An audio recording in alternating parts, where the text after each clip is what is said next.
Hi everyone, welcome back to Academy Boost NEET and my name is Kalpit Veerwal. तो आज हम बात करने वाले हैं फिजिक्स के अंदर कौन सी बुक्स नीट एस्पिरेंट्स को फॉलो करनी चाहिए। ओके, मैं आपको बताऊंगा कौन सी बुक्स या बेस्ट रहती है और इन सभी बुक्स के लिंक्स जो मैं बताऊंगा वो आपको डिस्क्रिप्शन सेक्शन में मिल जाएंगे। मेरे अमेजॉन स्टोर का लिंक मिल जाएगा, वहाँ से आप परचेज कर सकते हो।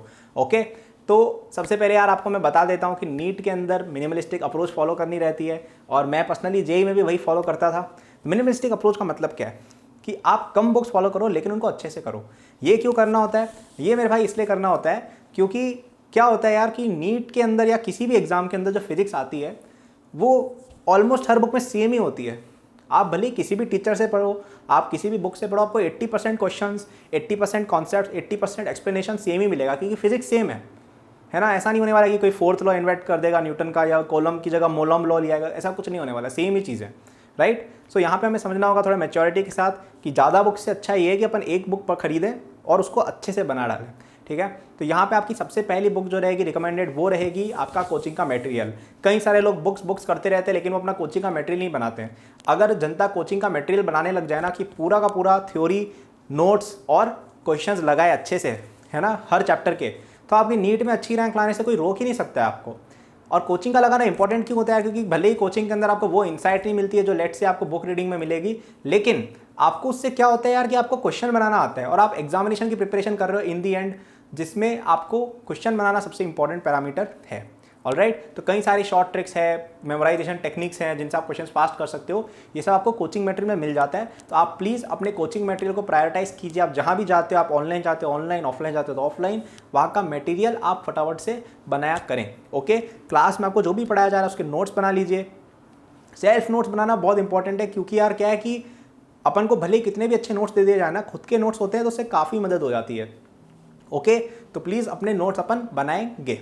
चलो अब अपन सेकंड बुक की बात करते हैं। सेकंड बुक जो वापस से आपका रामबाण है पहले की तरह कंपलसरी बुक है, वो है आपकी एनसीईआरटी।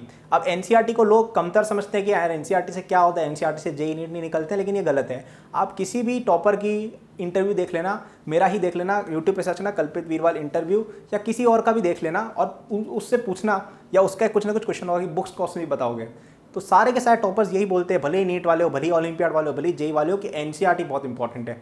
क्यों बोलते हैं? वो ऐसा नहीं है कि आपके खिलाफ एक कॉन्स्पिरेसी थ्योरी रची जा रही है कि अरे बच्चों को एनसीईआरटी बोल देता हूँ नंबर कम आएंगे। ऐसा कोई नहीं चाहता है। वो नंबर ला चुके हैं, मैं नंबर ला चुका हूँ, मैं क्यों चाहूँगा कि यार आपके नंबर कम आए, राइट। तो वो इसलिए बोला जाता है कि एनसीईआरटी बुक सच में यूजफुल है। अब यूजफुल क्यों है? क्योंकि यार एनसीईआरटी को अगर आप डेप्थ में पढ़ोगे, डेप्थ का मतलब है एक एक लाइन, एक एक बॉक्स, एक एक कोना, एक एक क्वेश्चन, तो आपको कई सारे हिडन जेम्स मिलेंगे, है ना।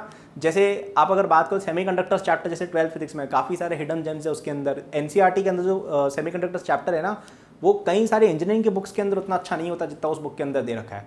ओके, और अपन बात करें अगर जैसे आपका इलास्टिसिटी वाला चैप्टर है, उसके अंदर भी कई सारी चीज़ें दी हुई है, जैसे स्ट्रेंथ ऑफ मटेरियल्स वगैरह की बातें की गई हैं थोड़ी बहुत, कि आपका जो ब्रिज है उसकी कितनी विड्थ होनी चाहिए, उसके पिलर की, इस तरह की कुछ फॉर्मूले लिखे हुए हैं, वो आपको फेनमैन लेक्चर्स ऑफ फिजिक्स में मिलते हैं। तो ये चीज़ें जो हैं ये एनसीईआरटी को यूनिक बनाती हैं, आपकी कॉन्सेप्चुअल क्लैरिटी बढ़ेगी और उसमें क्वेश्चंस कई बार ऐसे होते हैं जो नीट लेवल के ही होते हैं। जैसे मैंने नीट में देखा कभी कभी इतने सिंपल क्वेश्चन आते हैं कि 2 kg का ब्लॉक है, 4 kg का ब्लॉक है, एक्सेलरेशन बताओ।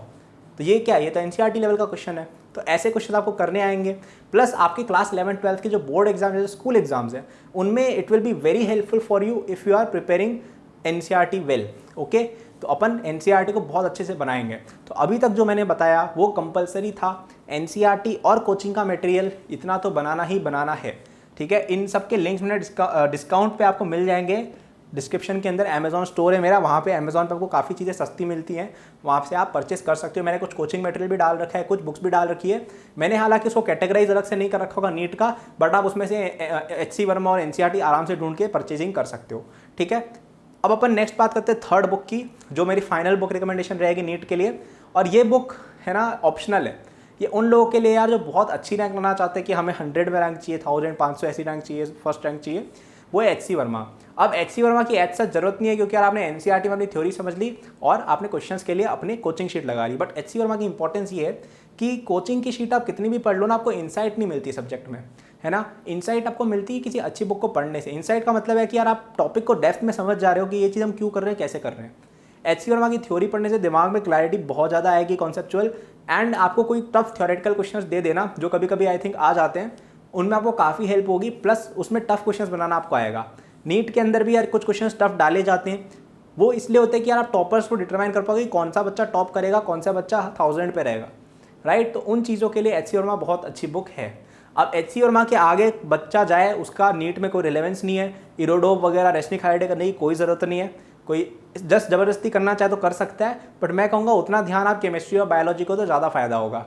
ओके, तो मैंने क्या क्या बुक बताई, पहला आपका कोचिंग का मटेरियल, दूसरा आपकी एनसीईआरटी और तीसरा आपकी एच सी वर्मा। सभी बुक्स के डिस्क्रिप्शन में आप मेरे अमेजॉन स्टोर से ले सकते हो। मेरा इंस्टाग्राम हैंडल kalpit.virwal है, यहाँ पे आपको कुछ क्वेरी हो तो आप पूछ सकते हो, मैं उस पर वीडियो बना दूंगा, पर्सनल चैट करने की कोशिश करूंगा, हो पाया टाइम तो, बट मैं वीडियो जरूर बना देता हूँ जब जब मुझे कोई पॉपुलर टॉपिक मिलता है। और आप अगर नए हैं चैनल पर तो ध्यान रखिए, ये मेरा ओरिजिनल चैनल नहीं है, ये एक नया चैनल है स्पेशली फॉर नीट। तो हम यहाँ पे कई सारा कंटेंट डालने वाले हैं, मज़ा आएगा एकदम। तो नीट के बच्चे हो, सब्सक्राइब करो, अपने दोस्त को शेयर करो, लाइक करो और कमेंट भी कर सकते हो कैसा लगा, इससे हमें काफ़ी हेल्प होती है। अगर आप चाहते हो चैनल ग्रो हो और एकेड बूस्ट जैसे जेई वालों को सर्व कर रहा है वैसे ही आपको भी कर पाए, तो बिल्कुल सपोर्ट कीजिएगा। Thanks a lot, bye.